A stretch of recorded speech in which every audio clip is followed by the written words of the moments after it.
Hey everybody, this is Kevin with Horology Project, and today we are looking at the Omega Seamaster Professional Diver 300M. This is one of my favorite watches of all time. In fact, I've shown a few of the Diver 300Ms on the channel, and I've owned pretty much every single Diver 300M that has come out since the Pierce Brosnan era. In one shape or form, I've had every iteration other than the ceramic non-wave dial. That's the only one that I haven't owned, although I have tried it on. I had worn it at a store. But today we're going to be looking at the newer version that was first released in 2018. And this is an absolutely incredible, beautiful watch. And as you could probably already see with how well the camera is picking up this watch is just a stunner. It's beautiful to look at. It's so well made.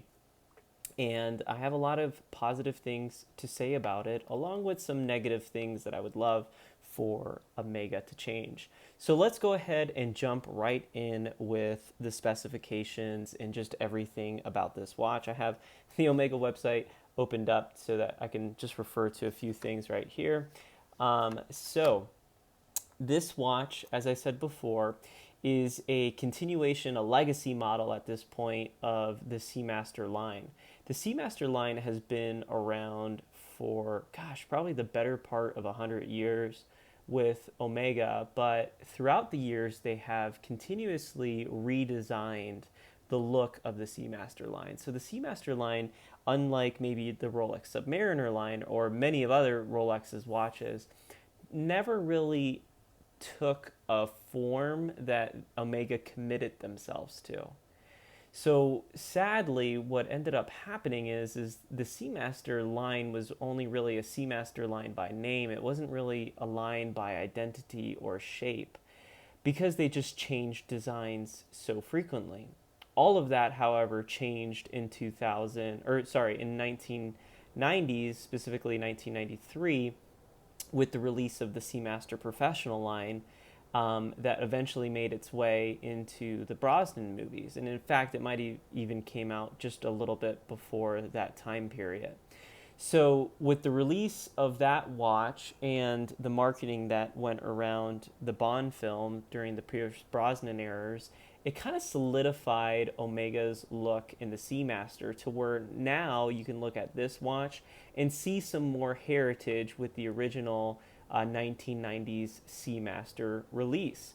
But throughout the years, there's been some slight changes and upgrades and some things that I would say weren't upgrades that have come to this watch, but very much like the Rolex Submariner or some other brands out there that have had to try to keep a certain style, this Seamaster is now has kept that style. So it's really good for the brand, and I think it's good for the brand owners because it allows you to kind of tie yourself into the heritage of the watch a little bit more.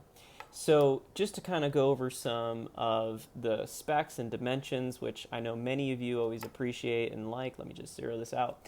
The watch is 42 millimeters, and I'll just go ahead and show you exactly what I get. So I get exactly 42 millimeters across the bezel of the watch. The thickness of the watch, I believe they advertise 13.5. I'm getting 13 on my calipers, so I guess depending on where you grab it. So if I grab it more towards the middle of it, 13.5.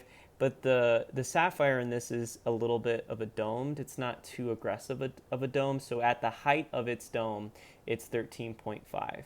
I will mention that the crystal on this is I'll just slide this away. The crystal on this is a sapphire crystal and with anti-reflective coating treated on both sides. A small little note about the AR coating. As you can see at different angles of this watch, the glass is almost invisible. And especially, I got a couple smudges. But the glass, as you can notice, is almost invisible. So they do a really good job treating this watch, but a common complaint for some people, including me, is that as great as it is to see kind of an almost invisible crystal, I'm not a fan of coating the outside of a watch with AR coating, because the whole point of having sapphire is so that you don't have to worry about picking up scratches. And I've owned Omegas in the past that have AR treatment, and they always just tend to show those scratches eventually.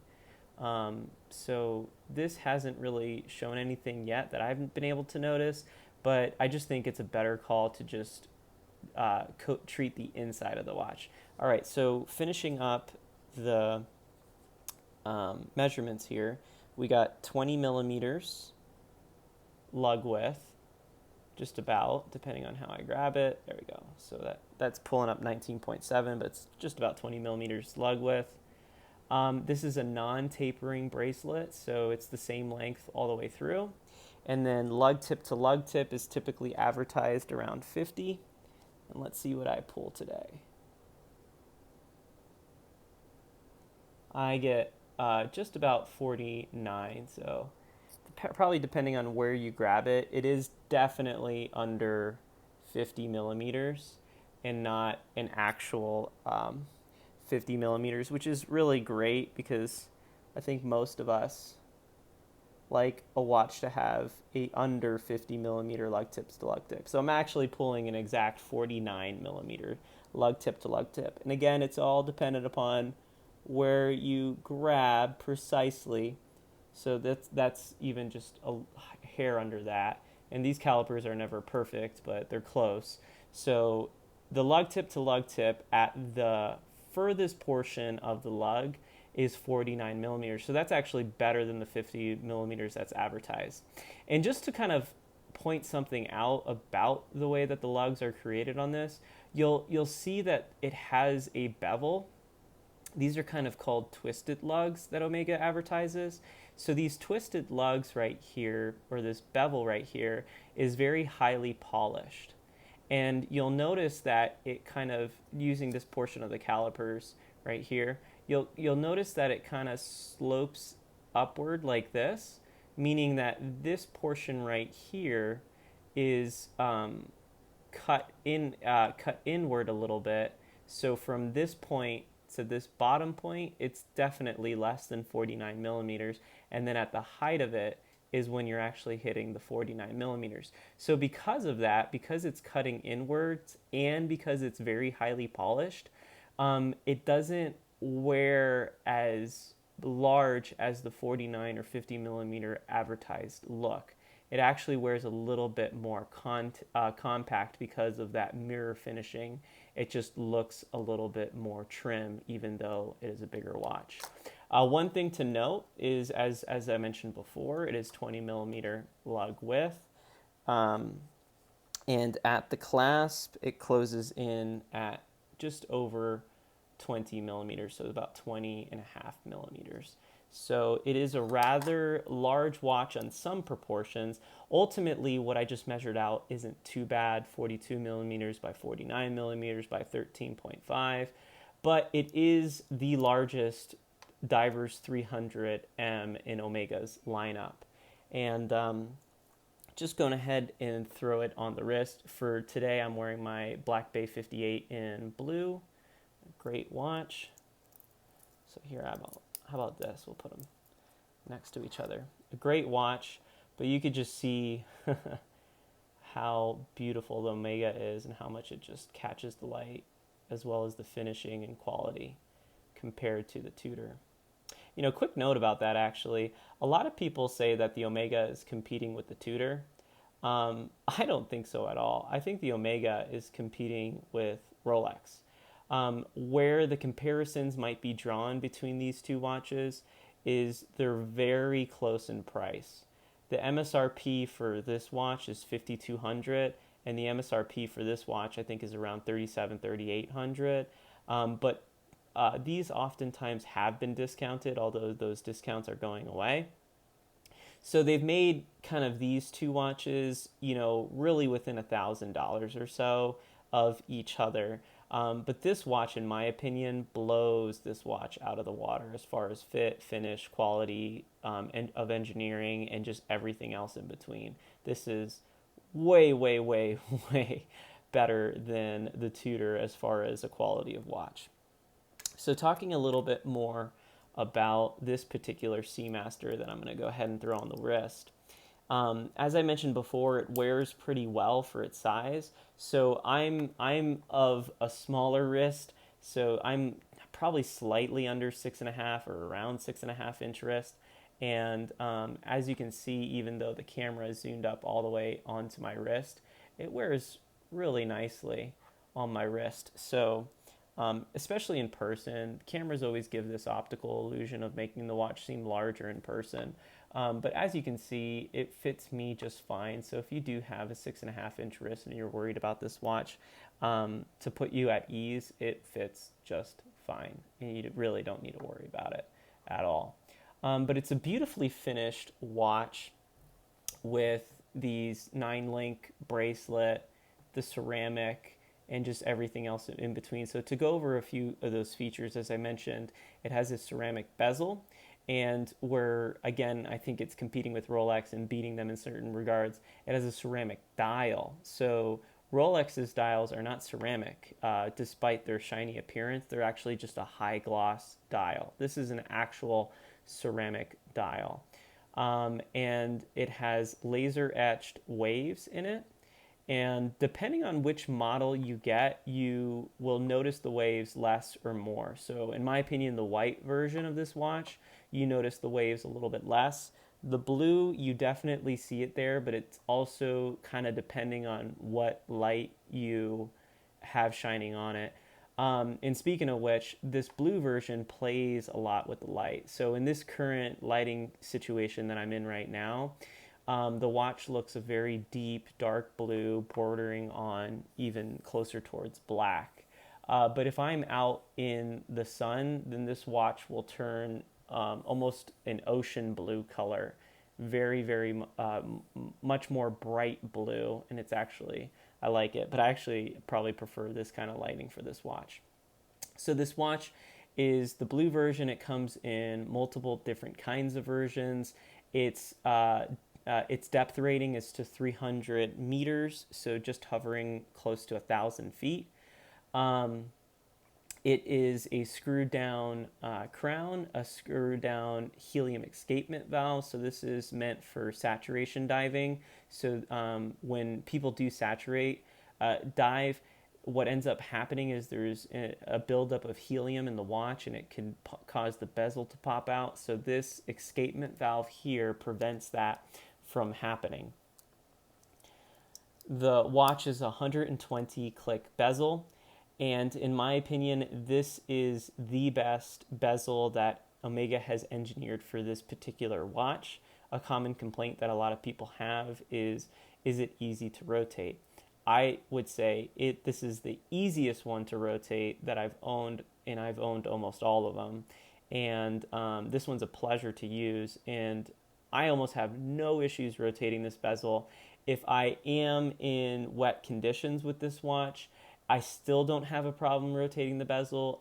The only time I have a problem rotating the bezel is maybe for the last few clicks as I rotate it.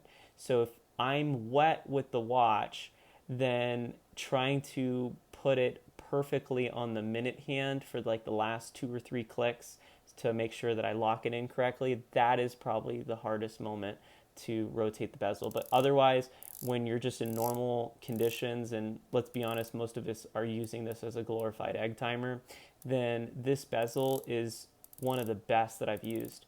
And I'll stop talking so you can hear these beautiful clicks.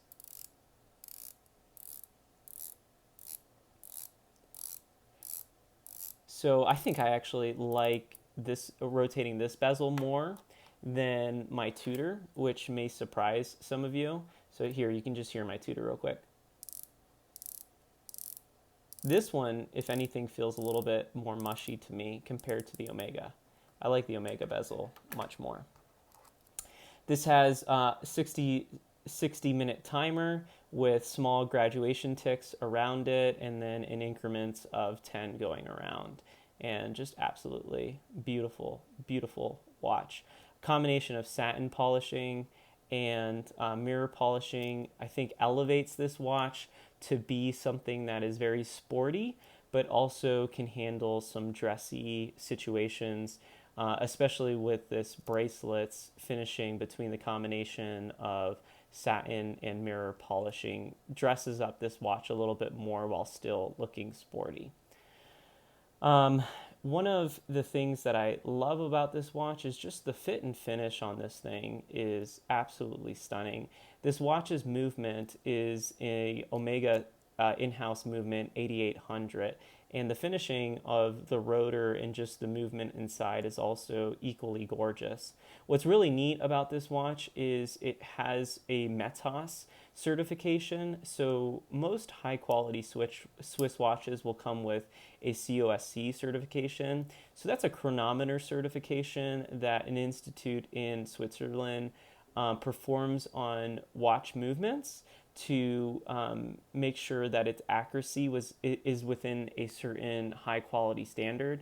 Well, Omega goes one step further, and they Metas certify their movements. So that's kind of a master chronometer certification. So similar to how Rolex has a superlative certification, Omega has a Metas certification, which is actually a higher certification than superlative. And what the Metas does, which is pretty unique, is it tests it with a movement in the watch. So that's really important because it's not the movement outside of it, but it's the movement in the watch, and it's tested in a whole bunch of different conditions, including magnetism. So this watch, basically, you don't need to worry about it being in an MRI machine because it is very anti-magnetic, or at least to say resistant to magnetism. So what else do I think about this watch? I love the look of it. It's very unique. With most watches trying to look like some version of a Submariner, this watch really stands apart in its look. The indices on this particular watch are very beautiful. They're raised, and because of the crystal and the anti-reflective properties on this watch, it gives it a beautiful look. And just to kind of show you it under the Lume, this thing is an absolute torch at night. The Lume on this thing, and I'm in daylight right now, is just phenomenal. And as you can see, the minute hand is green with the pip on the bezel also matching it in its green, so that you know when you're trying to time things, those colors match with each other, and you can more easily distinguish that you are timing for minutes. I will say that when you do, if you're not using a blue light like I am right here, then if you're not using a UV light like I am, sometimes you don't always notice the difference between the green on the minute and the green on the pip compared to the blue or turquoise color of the rest of the indices. Sometimes you really only notice that when you really charge it up, or if you're in direct sunlight and then go into a darker room. So, it is a little bit, I don't want to say gimmicky, but it's not as always easily noticed as maybe one would like. The watch is a little bit heavier, and that's probably leading me into some of the negatives about this watch. I think many of us would like a tapering bracelet, just because tapered bracelets tend to be more elegant in my personal opinion. But the watch does look beautiful even without the taper. I think it'd just be nice just to cut off a little bit of the weight of the watch. It is an incredibly comfortable and well-engineered bracelet that does come with quick adjustment right here. So if you just push down this button, you can adjust it, as well as a diver's extension that comes out really easy and just over-engineered, you can tell, because it just feels amazing with these twin trigger clasps that hold down the bracelet. But ultimately, it probably is a little bit of a heavier watch. So if you want to feel the value on your wrist of something that cost $5,000, then you're definitely getting it with this watch because it is a weighty, heavier watch. But ultimately, if you like something that kind of goes on your wrist and you almost forget that it's there, this watch doesn't do that as well. But the good news is that you could take off this bracelet and really throw it on almost any strap, and it looks really good. It looks good on rubber, on NATO, really whatever you put on this watch, it tends to look really well, and also helps dress it down and enter into more of its sporty vibe. So overall, I think this is a phenomenal watch and definitely worth your money. The value on this watch is just unbeatable, in my opinion. I really just can't think of very many watches that come close to everything that this watch has to offer, other than this Seamaster at its price. I mean, it's oftentimes under the $5,000 mark, with a little bit of negotiation. 120 click bezel, ceramic, Divers 300 meters, Metos certification, in-house movement, 52, I think over 50, I want to say it's 52-hour power reserve, date function. I mean, just, gosh, what more could you ask for in a watch? So hope you enjoyed this video.